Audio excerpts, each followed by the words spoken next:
All right, let's record this stuff. I'm already getting messages from people telling me that the link's wrong. It's not wrong, people, because there are already people in here. All right, let's get it. They can catch up.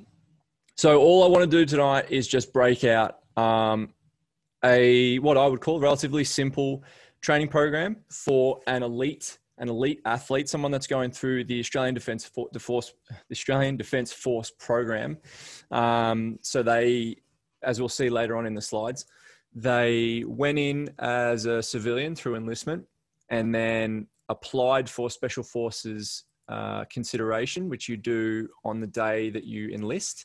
And then you have to go through the physical fitness tests that are underneath the Special Forces branch. So they bump you up a category because they consider you having an implied level of preparation for that. So that's something to bear in mind for when we go forward, is that something that we had to take into account when we were training. But anyway, you'll see that all that gets taken into effect. Anyway, this particular client is currently in the end stages of something called Advanced Infantry Training, or the Advanced Infantry Training Program, which leads them into Commando Special Forces program, which is another 15 weeks of pretty intensive work, a lot of schoolwork, and then they move into 11 months of more advanced training, which is the sort of pre-work to the Green Beret that they get at the end of that, when they become an enlisted special operations serviceman or servicewoman. So all I want to get out of tonight, the outcomes, I guess, would be that we all understand the difference between stress and exposure as it pertains to our physiology. And I'm going to be touching on some things that I've spoken about in presentations in the past. So if you've been in those presentations, just bear with me because it'll all make sense. So the difference between stress and exposure were really big in underpinning our program when we started out on this journey together. And then understanding the ways that we can manipulate this difference to enhance health, function, and capacity, which we can touch on when we have a look at the programs. And then understanding that the body is a complex system of systems designed to fault find and problem solve at all times. So the thing to take away from these three things here is that the body is the specialist, not me, not the physios or the coaches that he's worked with in the Australian Defence Force, or any of the physios or doctors that he's seen in the lead up to it. None of them are the specialists. The body is the specialist because it is always fault finding and problem solving. We just try to interpose ourselves in order to nudge it in a specific way. That's our job. That's our role. And that's particularly important when we get into the elite side of this program. So I'm going to touch on stress again. If you've been through this before, I apologize, but bear with me. So we look at stress and the defining characteristic of stress, which is pressure or tension exerted on a material object. Cells that are constantly being squeezed, and their natural instinct or processes to divide to withstand the squeeze. So this process, which happens across all aspects of our physiology, including our psychological elements, this is called mitosis. So this stress or this multifactorial compounding effect, it's summative, and because it's multifactorial, it's non-discriminatory. The body doesn't detect differences between stresses. It just lists and labels them all as stress. So I like to use the example of how a lack of sleep, poor diet, little to no exercise base. So someone that has like a poor training base, that is having a fight with their significant other, had a bad day at work, maybe had a car accident on the way to the gym, and then they go to the gym, see their PT and get smashed for 60 minutes. All of that just gets collated in the body as a big ball of stress. And we, coaches, clinicians, anyone that works in the health or performance industry, need to understand the difference between this stress and what we need to be doing when we interpose ourselves into somebody's body, that we aren't creating more stress on top and compounding on that. So understanding this principle is paramount to what we do as coaches and clinicians. So the process is automatic, happens within the body, but it can be fast-tracked by controlling variables that are within your control. So the more chaotic a stimulus, the less quote-unquote control or programmable control we'll have over it.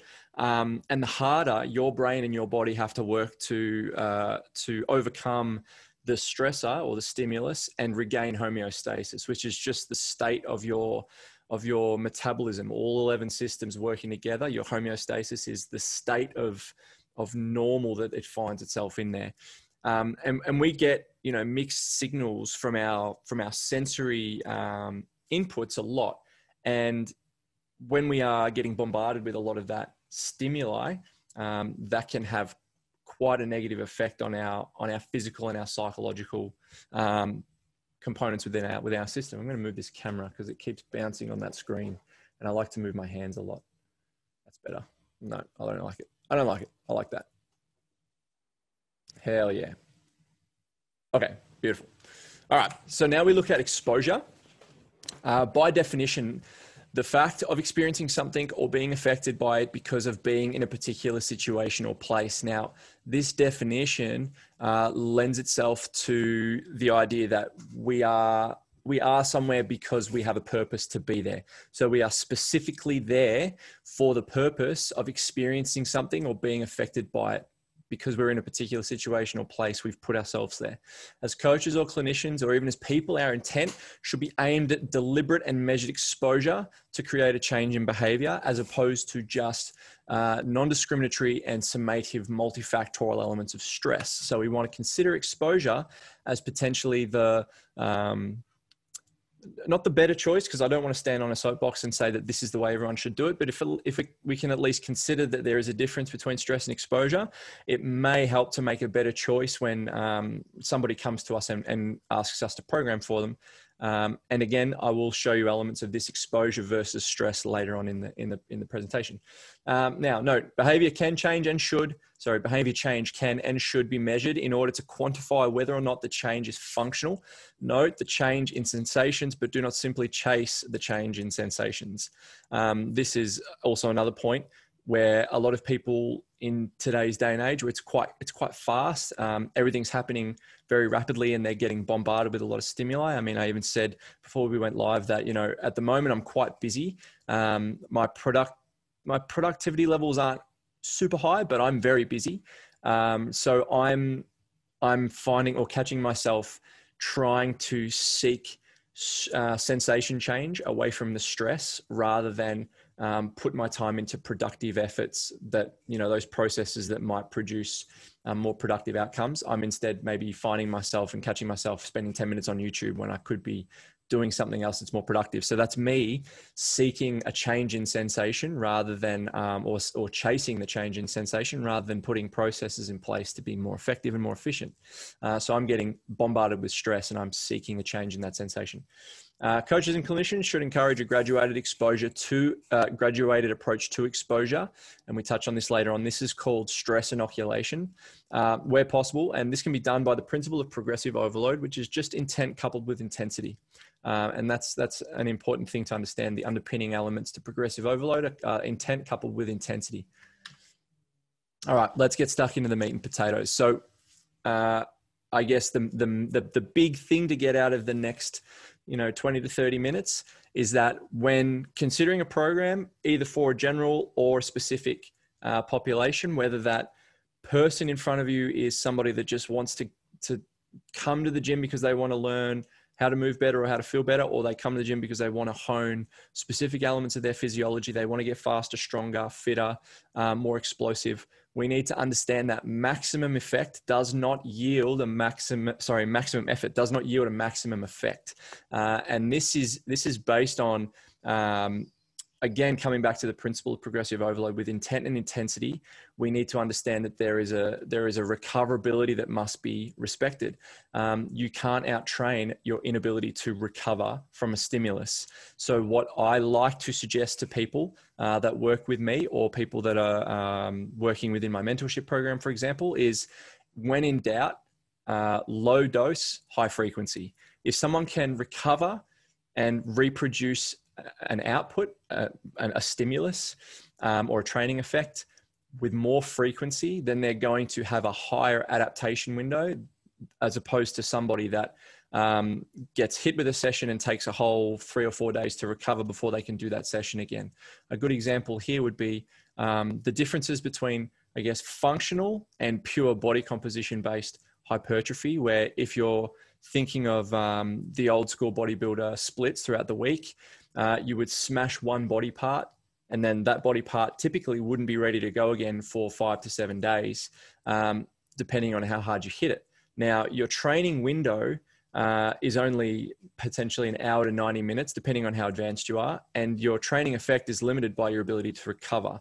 So if you're only training a body part once a week, your training effect is diminished compared to someone that can potentially take advantage of some daily undulating periodization or even some conjugate method, which I talk about in here, where we're training specific patterns that utilize those same body parts, and we're training them with a higher frequency, which helps drive a neurological element to the stimulus, which helps build a greater training effect without maximum effort being the focus. That bloody camera is doing. There we go. That's a bit better. Okay, so this is just to highlight the importance here between non-specific stress and prescribed, monitored, and managed exposure. So we want to double down on effect, not effort. And that's something that I feel is important to touch on. We need to save the effort for when it matters. Okay, let's get stuck in. So we've got athlete 007. He has chosen to call himself this. I have not. I asked him to put a cool name into Train Heroic. Unfortunately, Train Heroic won't let me show his program on a screen without his personal details being there. So he's called himself 007. I'm going to call him 00 Donut because he's an absolute spud and he likes to eat. So 00 Donut, he's a 28-year-old male, no significant injury history, never played a team sport. He's dabbled in various combat and gymnastic activities for the past decade. He has a tendency to do too much. So he has slightly an addictive personality where he just likes to dive in, grab on with two hands and hold on for as long as he can to see how well he goes with it. He's very inquisitive and he loves to problem solve. So on the surface, he's actually one of the most perfect sort of demographics for any coach or clinician. But this one here has meant we've had to do quite a lot of work in teaching him how to manage the elements we just discussed, which was intent and intensity. So we take all of that stuff that we just discussed, and we sit down with 00 Donut, and he says to us, I want to join the Australian Defence Force and I have aspirations on becoming a Green Beret, which is an SAS commando. So we look at, I guess, in terms of tiers, we look at minimum standards. So we need to take into account his physiology, which we did with screens and stuff. Unfortunately, due to the fact that I'm not with my old employer, I don't have access to the screening data that I would have, but it's okay because we've still got access to the minimum standards that we were required to hit, and we can still discuss some of that stuff later. So in terms of where we were starting from, we have the minimum standard for Australian Defence Force physical fitness tests. So he's male, so he falls under the male category, obviously. And his infantry prerequisite was 15 push-ups, 45 sit-ups with feet held, and a beep test score of 7.5. But because he elected for Special Forces consideration on enlistment, that meant that he was taken into the Special Forces PFT minimum standard category, which was 40 push-ups, 60 sit-ups with feet held. They call them overgrasp heaves, but we would know them as just a pull-up. So pronated grip, hands over the bar, 6 reps, and then a beep test of 10.1. So already you can see that there's quite a significant difference here between entry level. And we'll talk about this a little bit later on, our considerations for this stuff and our training for it wasn't short-term focused. It wasn't, he decided one day that he wanted to enlist and that we only had 12 weeks to prepare. And that's where I see a lot of people fall down, particularly when they want to challenge themselves and push themselves for Special Forces prereq. This is where a lot of people drop off because they give themselves not enough build in. So let's look at, I guess, the hierarchy or the needs here where we are working to. So this was just the minimum that we talked about here. So his minimum standard, his PFT, was to get into the Special Forces Direct Recruitment Scheme, which is part of his entry-level enlistment. Obviously, because he's not already an ADF enlistment service personnel, he can't take the in-service transfer, which while it's a little easier to take that consideration, it still has its own challenges. So we went in this red entry level, and he passed that really, really well. knocked his psychologist exams out, he knocked his physical exams out, which was great. And then he moved into his phase 1, which was his initial military training. So this is essentially what they call boot camp.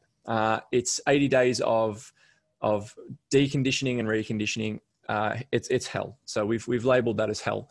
Now, I'm not involved in anything that comes after ADF PFT and before what we call CHELL-LITE. So for this element here, Double O Donut has been well and truly on his own, and all of the training and preparation that we did went into seeing him succeed, not only succeed, but thrive through this stage 1 area and into the preliminary stages of stage 2. So, and we'll touch on the elements of the program that we built together, but we agreed on creating a framework that helped him thrive, not just survive, but thrive through the 80 days of hell, and then his preliminary stages to advanced infantry advanced infantry selection. They call it something weird. RAI. Yeah, that's weird. I can't say that out loud. It's too hard. Now he smashed the extra 72 days here, and he was selected for his 6 weeks of Special Forces. So this is the Accelerated Infantry Training Program that he got accepted into. Now, a consideration to make here, he didn't complete all of this. He was fast-tracked through this because they were thoroughly impressed, his words, not mine, thoroughly impressed with his results coming through his 80-day boot camp and his phase 2 initial employment training element, which was, I think, a 10 to 12 dayer. So he only did about 12 days of this, and then he was fast tracked with his entire squad into stage 3, which is a very high honor for many people going through this program. And later on, down in this purple stage, when they are considering, it's an offer program where you're in, but then they give you an offer to join specific operations groups. Those specific operations groups, they typically, from what I'm told, pick from people that are fast tracked into this red program. So he's doing really well to be selected for that. Again, I haven't done much in the way of getting him from this point here to him getting himself into this. So this is all him based on the framework that we came up with together. But here is where I've stepped in again to help consult with him, because we've got, as you can see here, 6 weeks of this advanced infantry training program, which he was fast tracked into. Then he goes into 15 weeks of this yucky, terrible PT stuff. And then this goes on for quite a while. It's longer than 6 weeks. I think it might be a little bit more. But essentially what happens at the end of this, he moves into his Special Forces screening test, which we're about to touch on, it's not 7 hours, it's 6 hours of hell. And this is the stuff that we're working towards now. So we're trying to nudge him through this red and this black, this CHELL-LITE, by doubling down on effect rather than effort. And then obviously, when we get through stage 3, we move into stage 4, where he goes into his more specialized training, and then he'll move into the final 11 months where he gets into the fun stuff. I don't know much about this. Obviously, a lot of that stuff is not public domain, but this stuff is, if you want to go and look at it and kind of experience the hell that he's going through. We're about to talk about it anyway. So SOCOMD mod, which is Special Operations Command minimum standards here. So Special Operations Command minimum standard for him to get through. This, he has to move into this. This black thing here is his Special Operations Command minimum standard. Within a 6-hour period, he needs to hit a 2.4 kilometer run with no gear, which he's already done. So that was part of getting him into the advanced infantry, but still it had a pretty low pass rate, and I can't quite remember the number, but this one, the 3.2 kilometer run with gear. So that's boots, in his camos, and he's got to take his weapon and webbing. So that's essentially his rig that he wears on his body, no pack. So it's about an extra 5 to 8 kilos. and he's got to do that 3.2 kilometer run in 16 minutes. So he's got to be going at a pretty healthy clip. And then it moves on to the next thing. He's got to do his 90-minute max distance pack march with 40 kilos on his back. This is including weapon and webbing.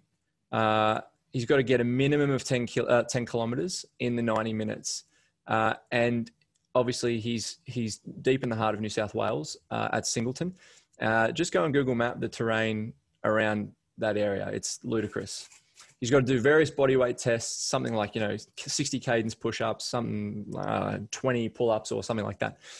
He's got to do beep tests, yo-yo tests, and agility tests. And then it finishes off with a nice little bit of fun in the water, 2 minutes treading water, and then 400 meters swim in his DPCU, which is his disruptive pattern combat uniform. You've probably seen Australian camouflage uniforms. It's like they call it jelly bean camo. It's very distinct, very unique, and it's not very breathable. Weighs a lot when it's wet. So that's what he's got to look forward to in 6 hours. And then we've got his weekly schedule. So his advanced infantry training program weekly schedule. Remember, this is in CHELL-LITE. So we are still, we're in the red here, moving into the black. And this is the training schedule that he's got in order for him to, I guess, get fit to move into this black program. And you'll see why there's a significant dropout rate for a lot of people that move through these stages just based on this weekly schedule. So, and an important thing to note at the start here, when he's not performing the following daily training tasks, candidates are typically in their full kit, which is their DPCU, and it's either studying their curriculum or performing physical labor. They do get large periods of their day to rest, but the rest periods are usually spent cleaning gear or various other tasks. He's given me an idea of what his rest looks like, and it's essentially just cleaning. It's either cleaning his room, cleaning his gear, or doing some menial labor, or he's studying. So they don't really bust your ass too much in this compound because they want you dialed in, but there's no lazy sort of slacking around going on either. They do get periods of time to rest, and it's those periods that he spends a lot of time fixing gear and cleaning gear. Mondays is their maximal aerobic speed day, so they do that running. Then Tuesday is strength work, and then he's got more running. Wednesday's pull work and running. Thursday, strength work and running. Fridays, his obs courses and more running. And then Saturday, Sunday are free days where he and I usually talk, touch base over the weekend and plan the week ahead. We plan the effect rather than just let him get by on effort. And that's important to know. Now, another thing to touch on here as well, pull work. So swimming is huge for the Australian SAS because we are a land that's girt by sea, and a lot of our operations that don't happen at home. They happen away, and particularly places where we go in via sort of air and water insertions. So being familiar with water is a big requisite for the candidates within this program. But he only gets 1 day a week of time in the pool. So, and we'll talk about this later as well. I know I keep saying that and we're getting there. So Donut had some significant confidence issues in the water. He struggled most of pretty much all of the pool work, and we didn't put in the time before selection like we tried to, but he just didn't prioritize it. And I let it slip as well. It fell completely off my radar. And then it kind of whooped his ass when he got thrown into boot camp. He made it through boot camp without having to have any significant pull work as a requirement. It was minimum stuff that he could just sort of scrape through. But when it came to the time that we've spent here in AITP, even though it's a short amount of time, there's quite a significant, and going forward, there's quite a significant weight that's put on pull work or water work. And he needed to overcome this confidence issue with the water quite quickly. So, the fact that we were able to communicate weekly meant that we could come up with a plan. And the plan essentially was what we've done from the start, which was build low dose and high frequency. Build low dose with high frequency and get the exposure in. So I asked him if he could go and speak to one of his ICs and ask him if there were no rules that were disallowing him from access to the pool during recreation time. And he came back to me and said there weren't. And so all we did was just say, hey, let's have a plan where we spend 30 to 40 minutes a day in the pool after you finish your strength work or your running. And this became really good opportunities for him to get some recovery in, because it's obviously less than body weight, but it also meant that he was gaining some specific exposure to something he wasn't good at. So we were able to get a lot of gains in a very short amount of time by taking this idea of maximum effort doesn't equal maximum effect and just doubling down on effect. So we were getting, 6 days to 7 days of time in the pool, whereas he was only getting, 1 day originally, and we've managed to 1000% that training exposure or training effect. All right, let's move on. So what do I do? So my job is important in the grand scheme of things, but not for the reasons that many coaches think. My job right now is just as kind of like a shadow consultant. So all I do is help Donut nudge himself in the right direction, or help pull him back away from the edge a little bit when he feels like he's being worked a little too hard and he can't come up with the solution on his own. So at the heart of what I do, and if you saw my presentation with Jared, I provide context, because, for me, context is king. If Donut can understand what I'm prescribing him and why I'm prescribing it for him, and why he might be in a situation that he's in and why he needs it prescribed for him, he's going to get a greater training effect out of that than if he just does what I say. And there's a lot of trust that's gone into that. And we've spent, almost 2 years together. We've known each other for several, but we've spent 2 years together training. One of those was just a sort of non-specific general training program. And then another 12 months of that was more specifically geared to this goal of special forces in the Australian Defence Force. So that was me, or this has been me, just controlling the variables that I can control that are outside the advanced infantry training program. And that has seen Donut and I gain a lot of traction and a lot of success, not only within this program, but within the program that he's graduated from in the past as well, which is why he got accelerated through to the advanced infantry training program. So here is what the last year's worth of work has looked like on paper. I don't need to go into the specifics of the program because it changed week to week based on the first thing we're going to talk about. We learned together the principles and management of recovery, intent, and intensity.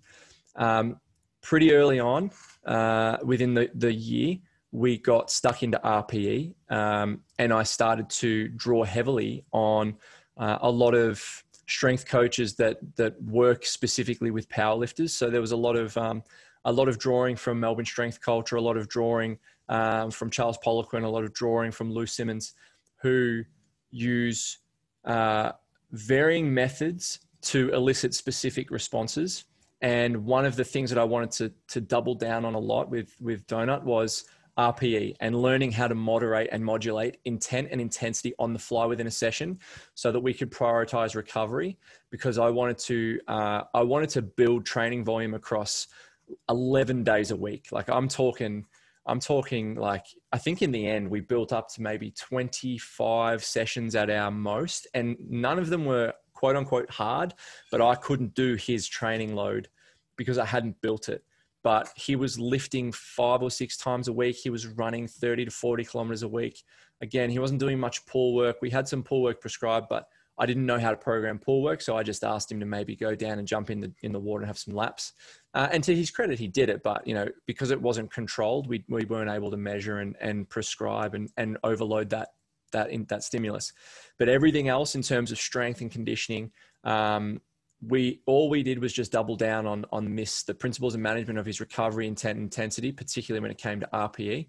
And I saw him just navigating him through blocks. So I was nudging strength with blocks of either daily undulating periodization, which is, a fan favorite of Charles Poliquin, or I was just punching him through conjugate methods, which was a Westside Barbells thing that I picked up from, and have seen a lot of success come out of that with some of the stuff that Jamie Smith and the boys at Melbourne Strength Culture do as well. So using these tools helped me keep him sharp without overloading his nervous system and breaking his muscles and joints. We built a lot of running volume, as I said, like 30 to 40 kilometers a week, and it was all easy work. And we touch on that in a second. And the swimming volume, again, we got really lazy with it. That one was on me. And it did bite us on the butt, but at the same time, it was a great learning opportunity for Donut. The breathing work that we did, we ended up implementing heavily into the training that we were doing. So I will talk about that in a second. The meditation as well was used as a modality for managing recovery, managing intensity. We had a lot of fun with this.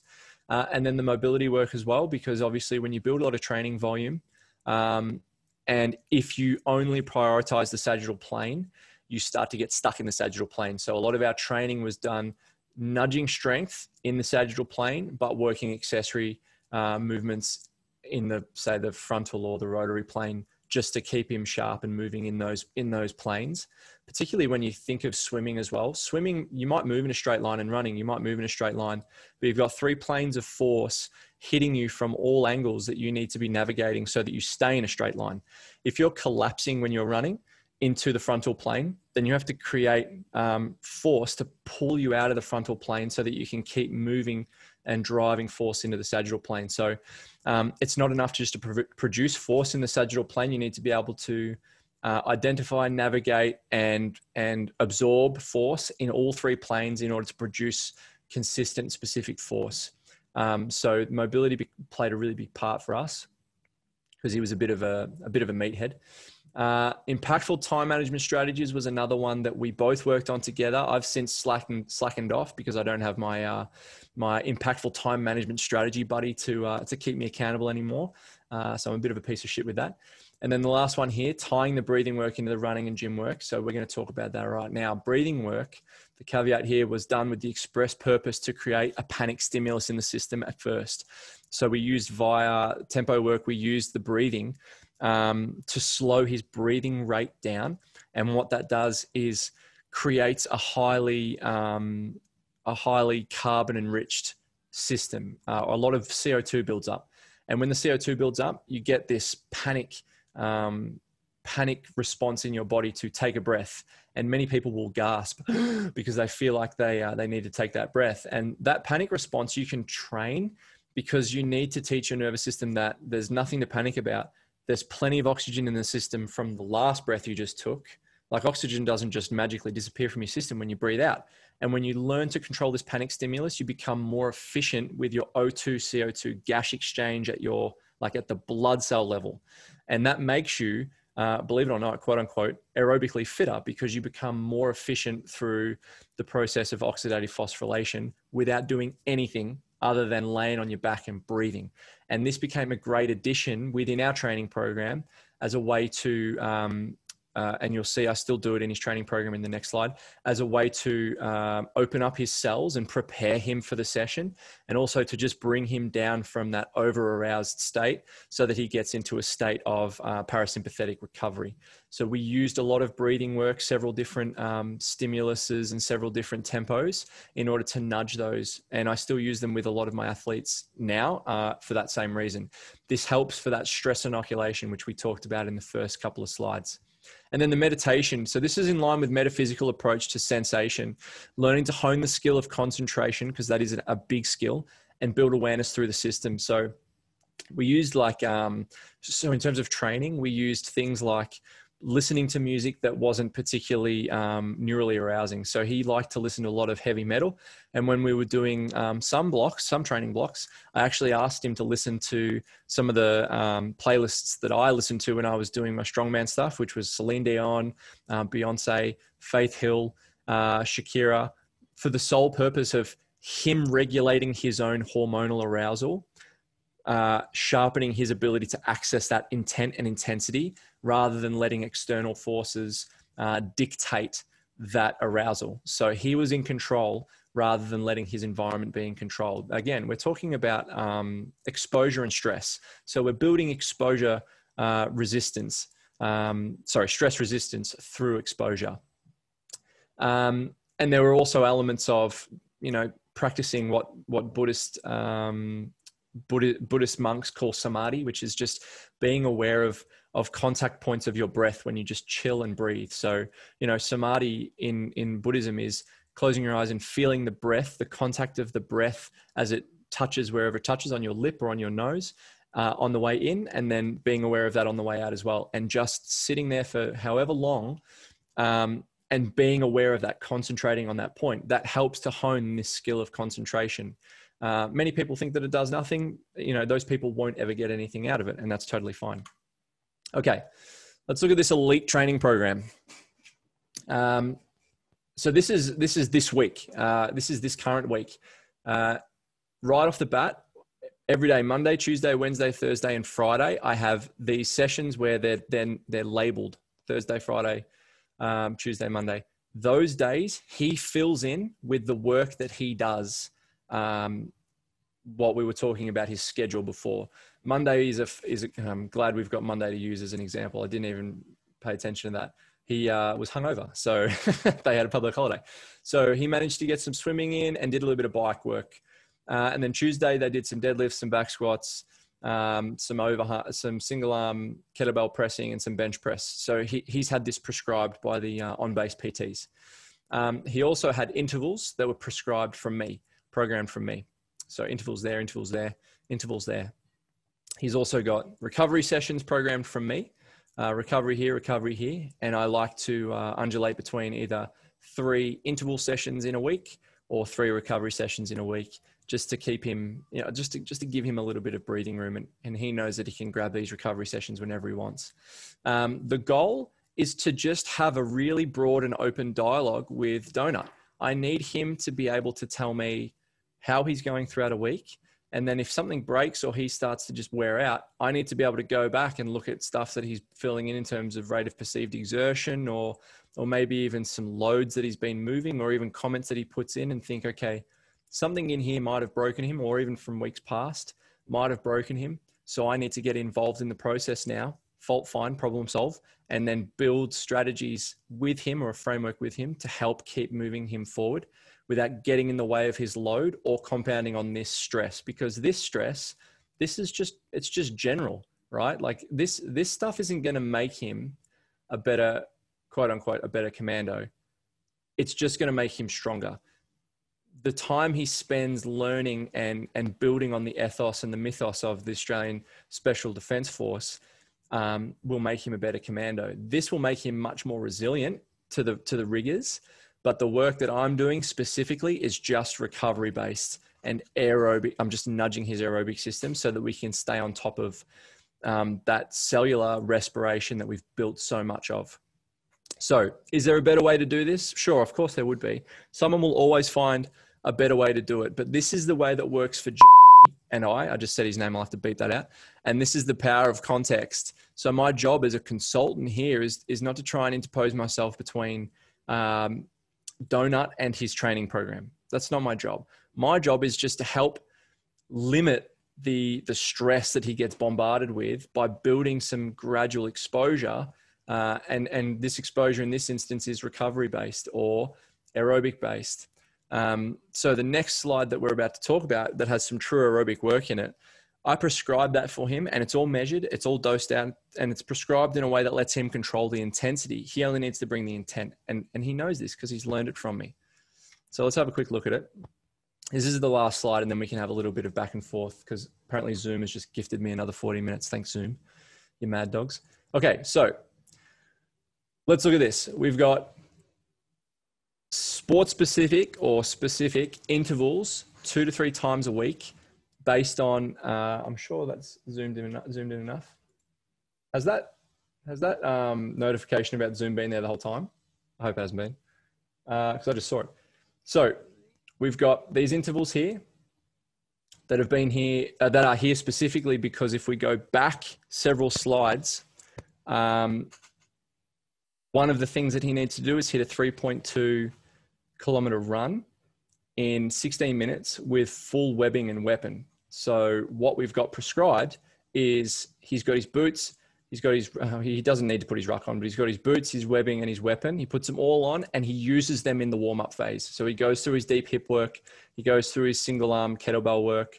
He goes through his inchworm work, goes through his isometric work, and then he just moves straight into his intervals, which has him wearing the boots, webbing, and weapon. And he's already told me that he's got some really strange looks from people on base because he's been running around in it. But he's even said to me, like, he understands now the importance of that specificity because it's part of the training. It's a requisite to move him forward. And if he doesn't pass it, where most people don't, then he doesn't get to move forward. So he has to, risk looking a little silly. I think it's silly that they don't do this. The dosage is low. He has 6 rounds of 15 seconds on at just a run jog and 15 seconds of walking. He does that 6 times. So he's got 3 minutes of work there. And then he goes into 3 minutes of walking. So it's 1-to-1. He just repeats it 3 times and then he finishes with his breathing. It's really simple stuff.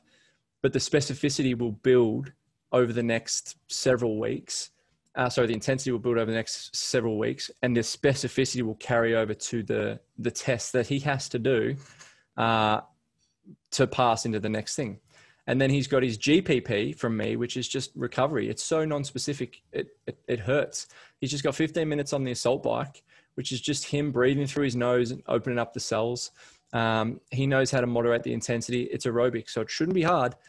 And then we've got some plank overs just to open up through the lateral chain, some banded duck unders to open up through the hips, and we're exposing that through the lateral and rotary chain. He's got some plate presses with a hip lock and press, which is helping maintain his hip ranges and his shoulder ranges in the sagittal plane. And then a little bit of animal flow, which ties all of these things together and helps him express a pattern in the sagittal, frontal, and rotary plane. It's super non-specific. It's super easy. It takes him 15 minutes. He can do this as many times in a week as he wants. I've just chucked it in 2 to 3 times a week, and he's happy to do it. He doesn't get any quote unquote strength gains out of it or power gains. There's no specific programmable elements to it. But what we do get is a little bit more training effect when it comes to the sessions that he's able to back up with his weekly schedule. So his Monday MAS work, his Tuesday strength work, his Wednesday pull work. The fact that he's building longevity and resilience away from those sessions means that when he goes back to the sessions and he's fully recovered already, he's getting a greater training effect without having to bust his ass. And that's important. That's an important thing to consider. Bam. I wanted to keep that short and sweet. I think I did a really good job. I just don't know if that window got in the way. So please tell me it didn't. Please tell me it didn't. If it did, I'll have to record this again. If you guys have questions, I would love to hear them because that's it. Literally, that is it. Go back to the start, huh? That there.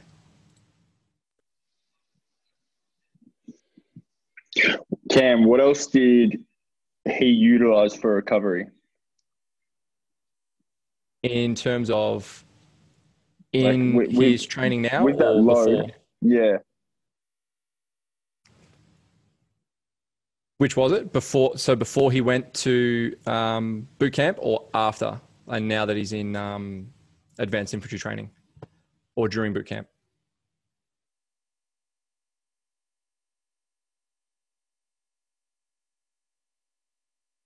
Sorry, I muted myself.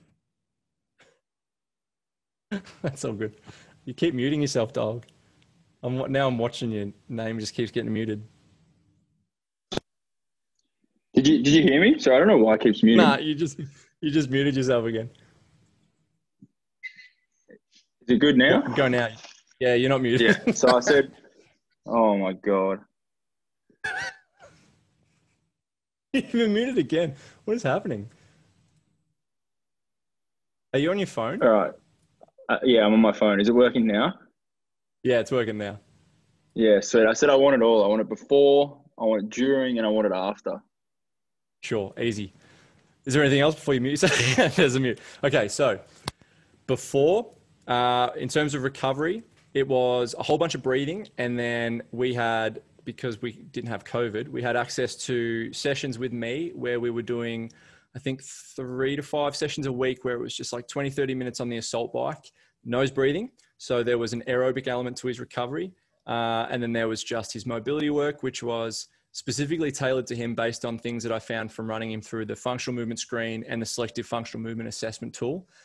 So he had something, he had a left shoulder that would always get a little beat up when he benched and when he did some push-up work. And we nailed that down to a lack of thoracic rotation extension on the left side.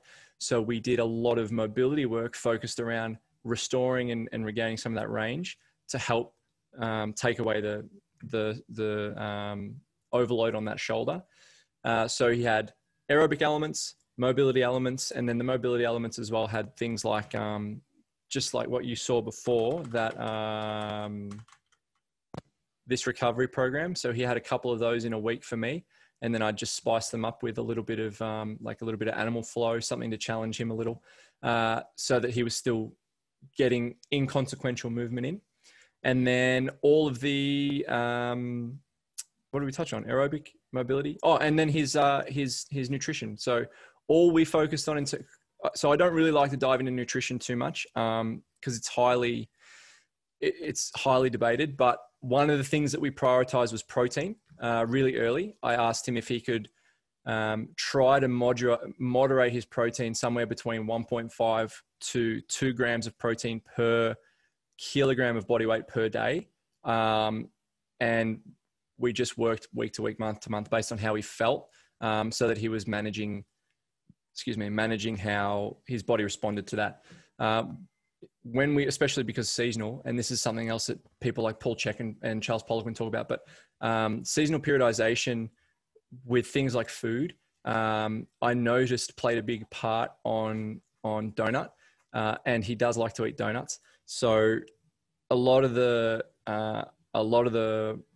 mindset work we had to do was to shift him away from the meathead mentality of calories, and focus more on recovery. And we did that based on how he was feeling and how he was able to reproduce sessions in the gym or reproduce, recovery sessions on the bike where, like an example of a recovery session would be, let's use this protocol here as an example. Let's go 8 rounds, 15 seconds of work on the bike, 15 seconds of just slow work on the bike, and it's all nose breathing. So we could do a session where he's got 15 seconds of, let's say 50 to 70% on the assault bike, nose breathing, 15 seconds of just minimal work, nose breathing, 8 rounds, and then he'll have 3 minutes of rest. So we've got a 4-to-3 ratio there.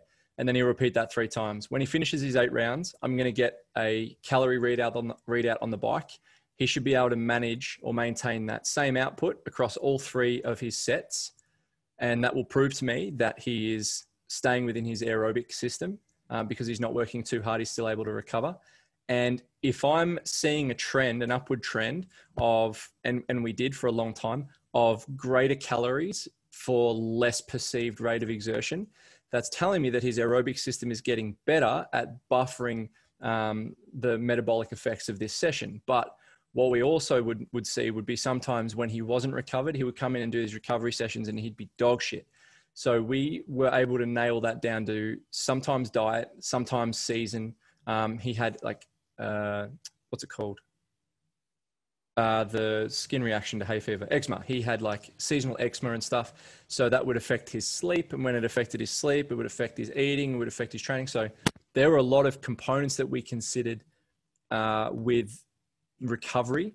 And a lot of it came back to breathing and working through sensation rather than trying to look for a different, rather than trying to change the sensation with a different sensation, which was how it used to be. So when he sort of set his baseline for, I know I've got to eat this much a day and I've got to drink this much a day. Cam expects this in terms of aerobic work and Cam expects this in terms of mobility. And when I tied all that together and gave it to him, and then he learned for himself how he felt and he saw for himself how his performance diminished when he didn't, that helped to frame out that recovery for him before he went into basic.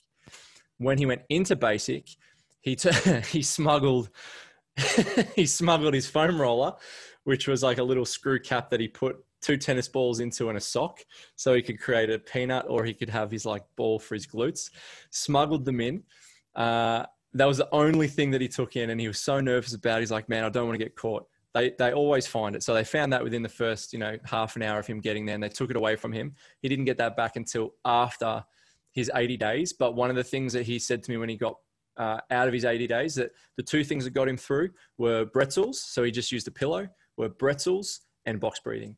The bretzel would tell him what felt tight, and then he would do anything he could. It would be the corner of a bed, the corner of his cupboard, the door frame. Like, he's just a mad dog when it comes to this stuff, and I love it. He would do anything he could to replicate the foam roller or the trigger point ball. And he had like his whole squad doing it with him as well at one stage, and they were just crushing it because they were recovering so friggin' well, because they weren't just sitting down or laying down and stopping. They were just getting some inconsequential movement in and then going to sleep and getting up a little bit earlier and doing some inconsequential movement. And then his box breathing was helping because it was helping him regulate the sensations and dial in his concentration, which I thought was really cool. Now that he's out of boot and in advanced infantry training, he got his foam roller back. He got his tennis ball. No, he didn't get he got his foam roller back. He got his sock back. He didn't get his tennis balls back, and he was too scared to ask for his tennis balls. But now he's got that, he's able to at least take advantage of that. He's got access to an assault bike, so he can do his aerobic recovery. He's got bands, so he can do the banded duck under is a great little sort of hip and spine opener. He's able to access that. And then the pull work that we've been doing as well is less lower than body weight, and it's all recovery for him as well. So he's been one of the best clients I've ever had, in terms of just someone, because he's so inquisitive, someone just saying, what's the best way to do this? And then, putting me on the spot and saying, I don't know, let's build a framework. We build a framework together, and then he goes and just fault finds it, plays with it, and gets it sort of down to this subjective best practice for him. And then before you know it, his gains were going through the roof because it was working for him. So it was just like, taking him away from that maximum effort on everything, even with foam rolling, like he was getting bruised before we started working on that, to maximum effect with stuff like, foam rolling or trigger point work or inconsequential movement work. I hope that answers your question. There's a lot of context that goes into it though, because recovery is multifactorial anyway, but for Donut, it was like he has just got such an inquisitive mind and such a tinkerer's mindset that everything you give him, he will send you a video. He'll send you 6 videos asking which way is the best way to do it, and that he feels something different every way. So it's awesome to have that, but it's also very exhausting to have that as well. He put a lot of work into it, and he's reaping the rewards. What else we got? Thank you. You're welcome.